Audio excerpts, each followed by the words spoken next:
चांदवड तालुक्यातील राहुड येथे लग्नाच्या आनंदावर पाणी फेरणारी धक्कादायक घटना घडलीय।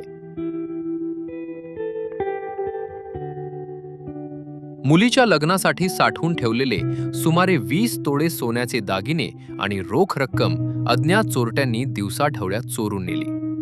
मंगळवारी दुपारी पवार कुटुंब खरेदीसाठी बाहेर गेले असताना बंद घरावर लक्ष ठेवून चोरट्यांनी ही संधी साधली।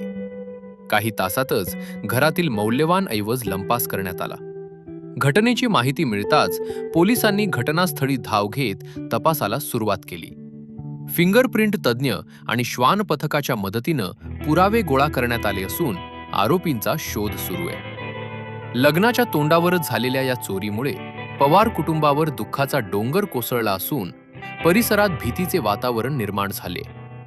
आरोपींना लवकरात लवकर अटक करण्याची मागणी ग्रामस्थांकडून केली जात आहे। Bureau report 24 Nashik express news, Chandwad.